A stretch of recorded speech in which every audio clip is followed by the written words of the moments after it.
सो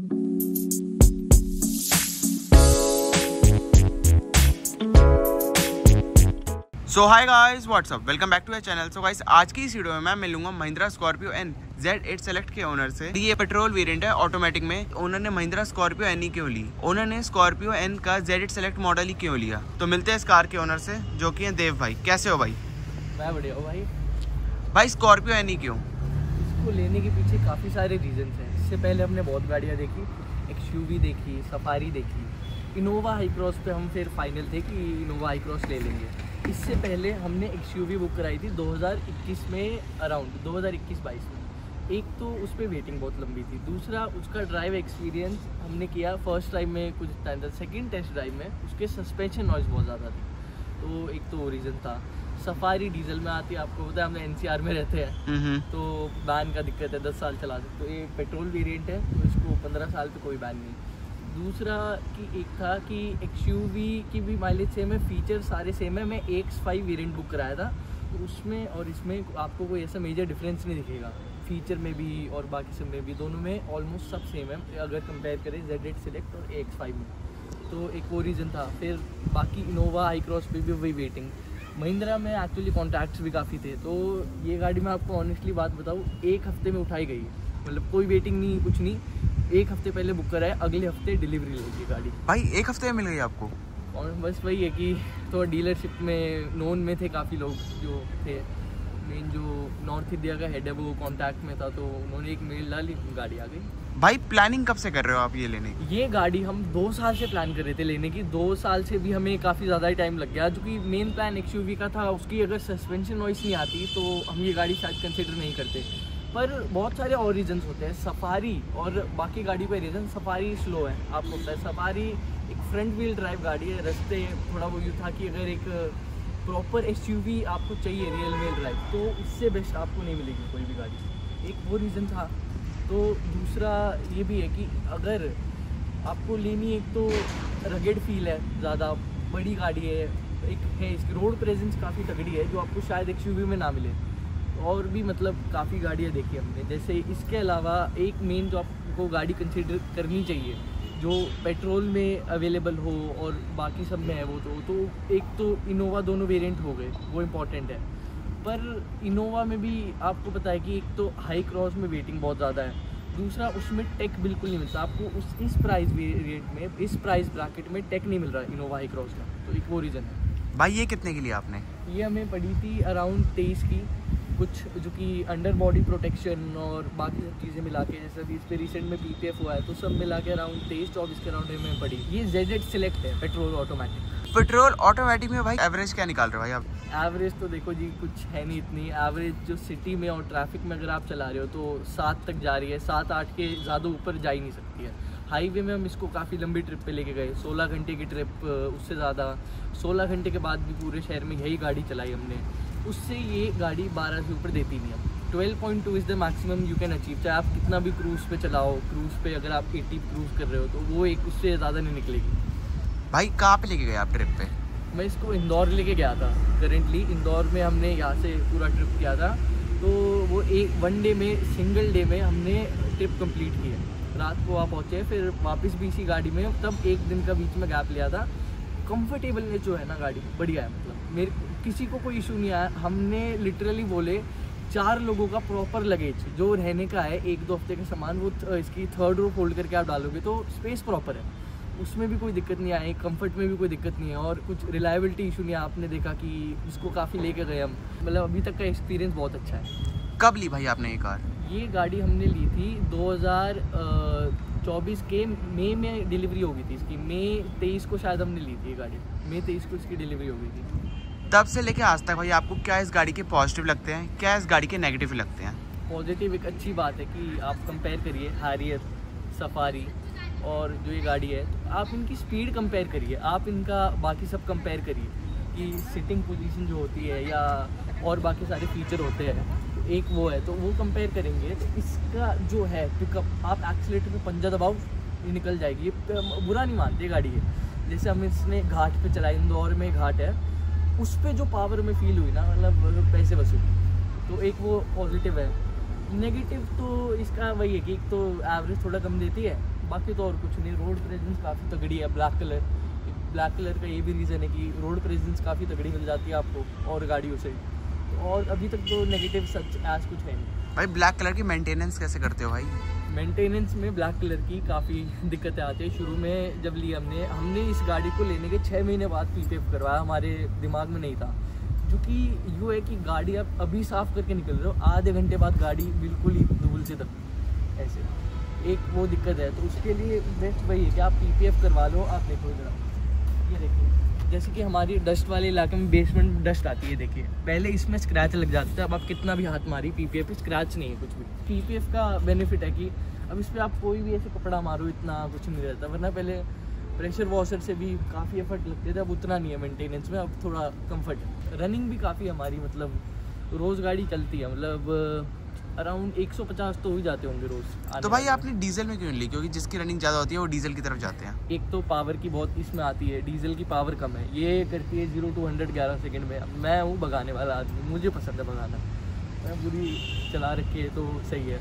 और दूसरा diesel ban है। डीजल की दिक्कत ये है कि 10 साल बाद फिर बेचनी पड़ती है और हमें थोड़ा लॉन्ग रनिंग में गाड़ी चाहिए, इसलिए। भाई डीजल में आपको टॉर्क ज़्यादा मिल जाता है? व्हील टॉर्क इतना कुछ है नहीं। रियल व्हील ड्राइव SUV है आपको, ये मतलब इतने बुरा मानती नहीं कहीं भी गड्ढों पे, और वैसे मतलब फ़र्क नहीं पड़ता है। क्योंकि मैं सेडान से इसमें शिफ्ट हुआ हूँ ना, मुझे पता चलता है कि 30-40 पे भी आप गड्ढों में चला रहे हो तो ये गाड़ी बुरा नहीं मानेगी, कहीं भी स्मूथली निकल जाएगी, पता नहीं चलेगा। सस्पेंशन बहुत प्यारा है। XUV से मेरे को इसका बेटर सस्पेंशन लगा। चाहे उसमें थोड़ा आप कह सकते हो कंफर्ट ज़्यादा मिल रहा है आपको, या फिर बाकी चीज़ें हैं तो उसमें थोड़ी सी बेटर है। पर जो एक रगेड फील आ रही है ना आपको, जो बिल्कुल चलाने में ना बढ़िया गाड़ी है। भाई इससे पहले कौन सी कार आप ऑन करते हो? इससे पहले हमने अमेज चलाई है, वो हमने 8 साल चला के बेच दी। उसकी भी सेम प्रॉब्लम थी, डीजल में गाड़ी थी, प्यारी गाड़ी थी, मतलब वो भी बहुत, उसका पिकअप सही है, अच्छी गाड़ी है। पर वही BS4 थी तो डीजल की वजह से वो उसकी वैलिडिटी चली गई तो बेचनी पड़ी। भाई अमेज से आप स्कॉर्पियन पे शिफ्ट हुए भाई? बस वो थोड़ा यूँ है कि अब SUV लेंगे बढ़िया। अब अमेज यूँ थी कि एक तो थोड़ी छोटी गाड़ी थी, कहीं भी निकल जाती थी, उतना रगेड फील नहीं होता था। मतलब मैंने एक डिफरेंस ये भी देखा, ये गाड़ी में जो यार जो इज्जत मिलती है ना आपको, मतलब जब शुरू में नई ली थी, सामने जा रहे हैं गाड़ी वाला अपनी तरफ से सही जा रहा है, गाड़ी देख के ब्रेक मार दे, हम सोच रहे हैं भाई ये ब्रेक क्यों मार रहे, तू निकल सकता है आराम से, कोई दिक्कत नहीं है ऐसी। पर यूँ एक भौकाल तो वो पॉइंट है एक तो। अमेज में सब कुछ नहीं मिलता होगा आपको? अमेज में थोड़े अलग थे। अमेज में थोड़ी ट्रीट भी लोग अलग करते थे, जैसे कि सामने से निकल गया, थोड़ा कट मार दिया। ये गाड़ी बहुत प्यारी, इसमें कोई इतनी वो जरूरत नहीं करता कि इसको छेड़ दे, तो एक वो पॉइंट बहुत बढ़िया है। लेकिन भाई आपको उसमें कंफर्ट ज़्यादा मिलता होगा सेडान है क्योंकि हाँ, अमेज में मैंने जब ये पहली बार चलाया, मैंने एक बात देखी, मैंने अमेज में यार ज़्यादा कंफर्ट मिलता है, पर पावर जो इसमें है ना गाड़ी में वो अमेज से ज़्यादा है। बॉडी रोल है, पर यूँ है कि अगर आप कभी भी लो, आप Z8 सिलेक्ट ले रहे हो तो इसमें तो ESP आता है, इलेक्ट्रॉनिक स्टेबिलिटी कंट्रोल। पर जो इसके लोअर वेरिएंट है उसमें भी लो तो इलेक्ट्रॉनिक स्टेबिलिटी कंट्रोल ज़रूरी है, उसके बिना मतलब ABS इसमें है, ESP इसमें है, electronic stability control, electronic stability power, वो सब इसमें है, तो इतना बुरा नहीं मानती गाड़ी अगर रोल करते हो तो भी। तो वही है कि अगर 80 की स्पीड में भी आप ऐसे शार्प टर्न ले रहे हो, रियल व्हील ड्राइव है, स्टेबिलिटी इंप्रूव है, उसकी वजह से तो ठीक ही रहता है। 30-40 पे ना गड्ढों पे स्मूथली जाती है, पता नहीं चलता इतना। अब वो स्पीड का भी काफ़ी फ़र्क पड़ गया, जैसे कि हमारा सोनी पर थोड़ा आना जाना रहता है। अमेज जो करती थी वो इससे अराउंड 40-50 मिनट डिले में रहती थी, जो कि निकलते हुए यहाँ से थोड़े गड्ढों वाले रास्ते हैं या वैसे है, ये नहीं मानती पूरा इतना, ये निकल जाती है, इसमें टाइम बचता है, टाइम सेविंग बहुत है। 120 पे क्रूज़ कर लो अपना, सही चलती रहती है। भाई लाइट्स का थ्रो कैसा है इसका? हम इंदौर में गए थे तो वहाँ बिल्कुल ही लाइट नहीं है, हाई बीम जो इसके है ना बहुत तगड़ी है, पर यूँ है कि कभी कभार एनोइंग हो जाता है, जो दूर से या हम कोई और स्कॉर्पियो देखते हैं उसकी लाइट पड़ती है ना, तो थोड़ा सा तो एनोइंग है। मतलब पावर बहुत ज़्यादा है हाई बीम में, अगर आप चला रहे हो तो हाई बीम सही है। लो बीम इसकी मैं कहूँगा थोड़ी सी उतनी बढ़िया नहीं, कि आप लो बीम में थोड़ी सी पावरफुल बना देते हैं तो बेनिफिट ही मिलता है उसका। भाई स्कॉर्पियो एन Z8 सेलेक्ट ही क्यों? इसके काफ़ी अच्छा क्वेश्चन पूछा आपने, जो कि इससे पहले हमने Z4 बुक कराई थी, उस पर 2 साल का वेटिंग पीरियड था, तब तक Z8 सिलेक्ट नहीं आया था। तो Z4 में आपको कोई भी फीचर नहीं मिल रहा है, मैं आपको बताता हूँ क्या डिफरेंस है। डिजिटल MID क्लस्टर मिल रहा है आपको, ये स्क्रीन अलग मिलती है उसमें, ये ज़्यादा बड़ी है उससे, ये 10 इंच है अराउंड, तो उसमें अलग मिलती है। सनरूफ तो इसके टॉप वेरिएंट में भी यही है, मतलब इससे ऊपर आता नहीं कुछ। दूसरा ये आपको नहीं मिलता लेदर में, ये सब सिंथेटिक लेदर है, उसमें नहीं आता। और बात ये है कि उसमें ये सारे मोड्स में भी डिफरेंट है, तो एक वो चीज़ हो गई। दूसरा उसमें आपको एडिशनली पैसे देने पड़ते ESP के और बाकी सब चीज़, तो वो तो ठीक था। पर इस प्राइस ब्रैकेट में अगर आप कोई भी गाड़ी देख रहे हो, आपको इतने फीचर नहीं दे रही है। सफारी में अब तक अभी आया इलेक्ट्रॉनिक स्टीयरिंग, पहले पावर स्टीयरिंग था जब हमने ये ली थी। इतनी मक्खन गाड़ी है ना, मतलब आप देखोगे इसका स्टीयरिंग जो है, मैं आपको एक बार दिखाता हूँ। ये देखिए, बिल्कुल ही एक उंगली से गाड़ी बुरा नहीं मानेगी। देखिए ये बिल्कुल ही लाइट स्टीयरिंग है, यूं नहीं है कि बड़ी गाड़ी है तो चलाने में कुछ दिक्कत है, बिल्कुल ही स्मूथ स्टीयरिंग मिलता है आपको इसमें इलेक्ट्रिक। इनोवा हाई क्रॉस तो शुरू इस प्राइस रैकेट से होती है। अगर आपको बेसिक फीचर भी चाहिए तो इसमें जो भी सफिशिएंट है ना वो हमें मिल रहा है। क्रूज कंट्रोल वो मिल रहा है और बाकी सब चीज़ें, तो हमारे लिए सफिशिएंट था इतना। भाई आप जब ट्रिप पे गए, कितने लोग गए थे ट्रिप पे? हम 4 लोग गए थे, प्लस 4 लोगों का लगेज गया था, प्लस मेरे भाई का रहने का जितना भी सामान था वो गाड़ी की 3rd रो में गया था।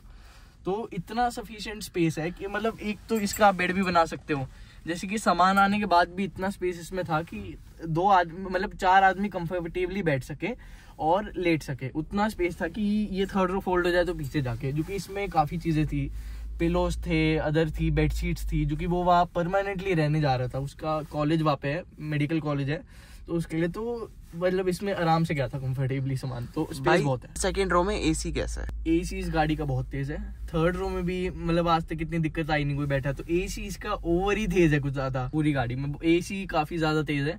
मतलब ये है कि 3rd रो वालों के लिए तो ठीक है, पर 2nd वालों को अगर किसी को जुकाम है तो फिर दिक्कत है। इसमें ड्यूअल जोन क्लाइमेट कंट्रोल नहीं आता इस वेरिएंट में, अगले वेरिएंट से शुरू हो जाता है। और भाई 2nd रो का कंफर्ट और 3rd रो का कंफर्ट कैसा है? देखिए 3rd रो का कंफर्ट तो नहीं है बिल्कुल ही, मतलब उसमें बच्चे बैठ सकते हैं, अडल्ट्स के लिए नी स्पेस तो बिल्कुल नहीं है। हेडरूम प्रॉपर है उसमें। हेडरूम अगर आप देखेंगे 3rd रो में, हेडरूम में एक्सयूवी में इशू आता है। सफारी तो बहुत कंफर्टेबल है 3rd रो के मामले में, जो कि हमने ये चीज़ देखी थी कि हमें इतना स्टोरेज के लिए ठीक है 3rd रो, हमें इतनी 4 लोगों की फैमिली इतनी रिक्वायरमेंट पड़ती नहीं, पर उसमें बच्चे ही बैठ सकते हैं, अडल्ट्स के लिए सूटेबल नहीं। 2nd रो में कंफर्ट जो है वो ठीक ठाक है, बढ़िया है, पर कंपैरेटिवली बाकी गाड़ियों में अगर आप देखेंगे तो थोड़ा बेटर है। एक्सयूवी में बेटर है, सफारी में बेटर है थोड़ा, और बाकी सब में तो उसके लिए। पर ये गाड़ी कंफर्ट के लिए उतनी है नहीं, रगेट चला रहे हो तो आप ठीक है। भाई ये स्क्रीन का रिस्पॉन्स कैसा है? स्क्रीन का रिस्पॉन्स आपका काफ़ी अच्छा, आप देख सकते हैं, स्मूथ है, कुछ इतनी दिक्कत नहीं आती। एंड्रॉयड ऑटो ऑटोमेटिकली कनेक्ट हो जाता है, इतना कुछ करने की जरूरत नहीं है। म्यूजिक इसका सही है। इसमें आपको 6 स्पीकर आते हैं, 2 या ट्विटर है, 2 स्पीकर या है, 2 है, तो वो एडजस्ट हो जाते हैं। बाकी मोड्स है आपके पास, ये देखिए ऑडियो में गया, साउंड फील्ड में ये आपके पास ये ऑप्शन आ जाता है कि आप साउंड फील्ड पोजीशन कर सकते हो। और फिर इसमें बाकी ये 2 ही मोड आते हैं। अगर आप और हायर वेरिएंट्स में दे रहे हो उसमें 12 स्पीकर आता है और 4 मोड आते हैं। 3D सराउंड साउंड इसमें नहीं आता, इसमें एक स्टूडियो आता है, एक स्टेज आता है, तो एक वो है। और SDVC है, ये भी स्पीड डिपेंडेंट वॉल्यूम कंट्रोल। और भाई ये 11 की एवरेज भाई निकाल रहे हैं पेट्रोल ऑटोमेटिक से। भाई ये सिटी की हाईवे की? नहीं, ये डेफिनेटली हाईवे की है, द्वारका एक्सप्रेसवे पे ही रेगुलरली चलती है, तो तब मेरे को 11.5 से 12.2 दे रही है आराम से। अरे भाई 12,000 किलोमीटर चला चुके हैं कार। हाँ। भाई ब्रेकिंग कैसी है इस कार की? ब्रेकिंग इस गाड़ी की सही है, मतलब काफी अच्छा रिस्पॉन्स है, जो कि ऐसे 2-3 इंसिडेंट हो चुके हैं इंदौर वाले रास्ते पे, हाईवे पे, तो गाय बहुत है। गाय जस्ट बीच में आ गई, इस पे सडन ब्रेकिंग मारी है, तो ABS का इसमें काफी बेनिफिट होता है कि गाड़ी एक तो स्किड नहीं मारती, स्टेबिलिटी। दूसरा ब्रेकिंग इसकी बढ़िया है, मतलब कि ऑन स्पॉट अगर आप देखोगे जितनी भारी गाड़ी है उस हिसाब से इसकी ब्रेकिंग पावर बहुत सही है, हमें काफी सही लगा। दूसरा इसका एक माइनर सा एक्सीडेंट भी हो चुका है, वो बम्पर है वो थोड़ा सा कट गया था, तो अभी तो हो गया है ठीक, PPF करवाया है, फिर आगे और रिपेयर्स हुए हैं उसमें। तो एक टाटा की गाड़ी थी दूसरी 5 स्टार, वो भी रेटेड है, 5 स्टार ये भी रेटेड है, उसी से इम्पैक्ट हुआ था। इम्पैक्ट भी ठीक था, मतलब उसकी गाड़ी होगी अराउंड 80 पे, और हम ऐसे टर्न ले रहे थे जैसे कि सामने गाड़ी आ रही है, तो उसके बाद भी बिल्ड क्वालिटी भी काफ़ी अच्छी लगी हमें, 5 स्टार। एक वो भी मेजर रीज़न था, अमेज में डर रहता था। एक वो नेगेटिव है इसका कि साइज़ बहुत बड़ा है, पार्किंग में दिक्कत होती है कभी कभार, जैसे कि अगर कोई छोटी गाड़ी हो तो इजीली पार्क हो जाएगी, पर इसके लिए स्पेस इतना एडुकेट ना हो, तो एक वो बस इसका एक थोड़ा नेगेटिव है कि बाकी सही है, बढ़िया। देव भाई का पूरा ownership review Mahindra Scorpio and Z8 select का पेट्रोल ऑटोमेटिक का, जो भाई ने बहुत अच्छी तरह एक्सप्लेन करा है कि भाई ने ये क्यों ली। थैंक यू भाई। अगर आपको वीडियो अच्छी लगे तो इस वीडियो को लाइक करना, चैनल पर नए हो चैनल को सब्सक्राइब करना। मिलता है आपको ऐसी एक और नई वीडियो में।